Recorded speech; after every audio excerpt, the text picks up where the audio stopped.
Welcome to the Shoe Tree Brewcast, where we talk about the latest in all things shoe tree. Also, sometimes we talk about mushrooms. Ladies and gentlemen, here's your host, Jeff and Paul Young. Okay, so I guess we can just start off with today is Saturday, so we changed our recording day. And we just got done kind of setting up for the Bob Ross release party show. We've got like 3 people playing. That's going to be today. Hopefully we get this podcast out today, but we'll see. Yep. Also, obviously, Bob Ross will be released, so that'll be on draft and in cans at both locations. At both locations. And the music starts at like 1 o'clock. 1 o'clock, and it will end around 5, unless Steven Hansen wants to get crazy and play another set. So. Well, you never know. But yeah, about 1 to 5 music we playing. Got all local guys. We got Jacob Thompson, Ev, and Steven Hansen. So just a nice, fun little acoustic show, kind of springtime show, and just celebrating releasing Bob Ross the Far IPA. Yeah, we're lucky enough too that it's gonna be nice enough weather to have an outdoor show. So yeah, if we would have done it last weekend, it would have been crammed into the rec room. So. It would have been a bad time. But yeah, so that's going on today. We've got some new beers coming up, just like in the fermenter, so to speak. So Tangy Peach is in the fermenter, which was sold really fast last time, and I really like the combination of those flavors. It was a fun sour, so we ran it back. We just transferred blackberry and blueberry sour into bright, and I'm really excited about that. The color was really cool. The aroma was really good when we were transferring it over. So I can't wait to get that carved up and cleared up and see what that's like. What else do we got? Oh, Mexican lager we brewed the other day. Obviously, that's going to be for Cinco de Mayo, which is right around the corner. And that's about it for new beers that are in the tanks, but we do have some new beers on draft right now.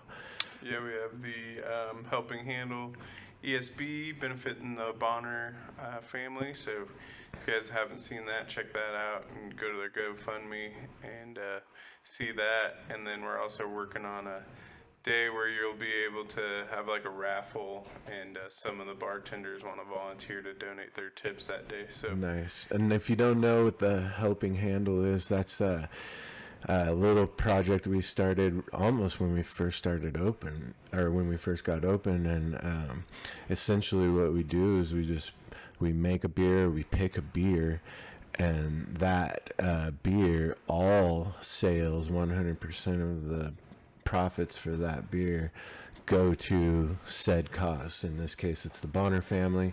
So get in, drink an ESB for a good cause, and the money goes to the family. Yep, absolutely. Like I said, keep an eye out. We're working.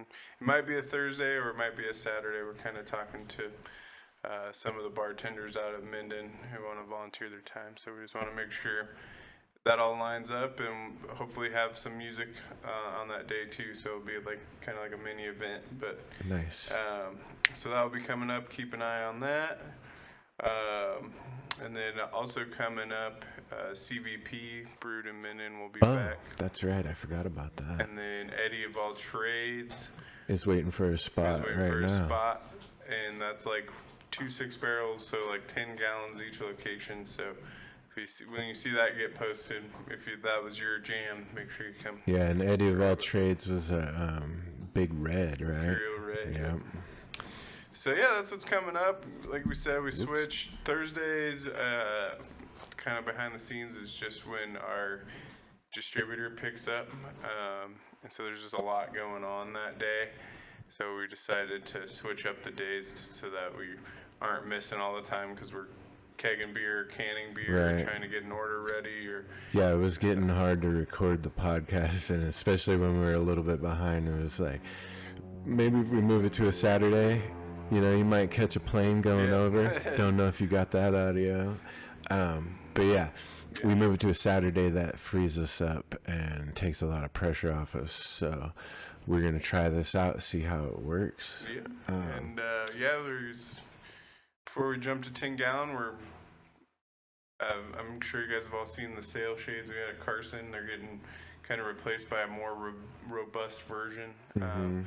And we're just gearing up for summer and starting to clean up and get the beer garden ready for this summer weather. So yeah, we're waiting on some new cornhole boards. Every year the Nevada weather's a little bit hard on them, so they've seen better days. So we're ordering a bunch of new games, getting some new games for the rec room as well. Just getting geared up for spring and summer and beer garden time. So that's exciting. Right on. So and with 10 Gallon Spore news. Yeah, so 10 Gallon Spores, we keep plugging along on that. I almost have forgotten where we left off, but so I'll just kind of do a quick catch up. We got a hold of some Florida oyster mushrooms, and we started those on agar, which is kind of like a petri dish with a medium.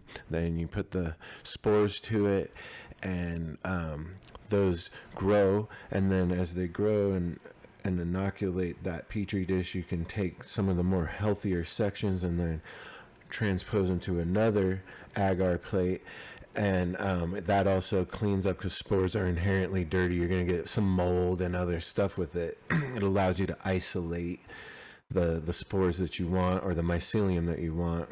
We transferred that a couple times, and then we took it to grain, and that's where you then take that agar and you put it into a grain spawn, which is just in this case we used oats that we soak in water, and then we dry out the outside, but the middle is still wet, and so we inoculate those.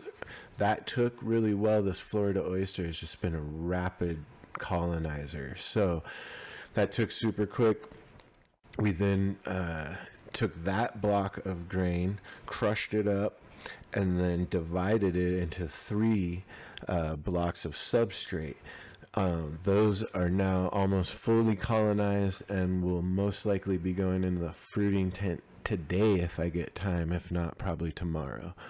And that's really exciting, because the grain spawns all are grain. That's all spent brewer's grain.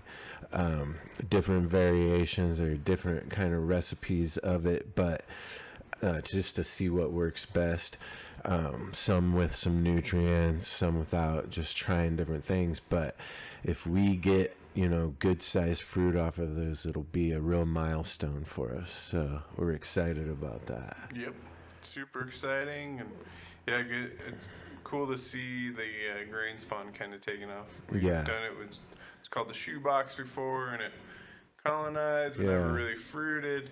So we're hoping, fingers crossed, that these fruiting blocks. Yeah, we've had some small fruits, but they just didn't last, so we thought it might be a nutritional thing, but now it actually might have just been a genetic thing, because these Florida oysters seem to not mind it whatsoever. So that's exciting to actually be getting some really positive results. Right behind those is an aspen oyster, which looks really good and really healthy, and that was all started the same way.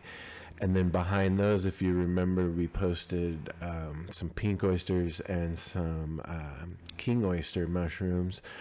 We cloned the tissue from those mushrooms, and those are actually going to be coming back up, and we're going to try those on our grain. That was North Spores stuff. We wanted to test our fruiting chamber on some proven blocks, and those worked great. So we know our fruiting chamber works good.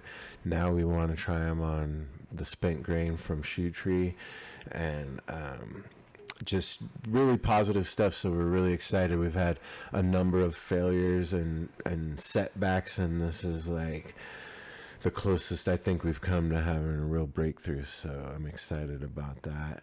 And then another kind of a tie-in, this is a little bit of Shoe Tree and a little bit of 10 Gallon Spores, is we're developing a mushroom beer. We got a name for it. We're going to call it Mic Drop, MYC, like mycelium or mycology. And we're working on a label for it. It's mostly done.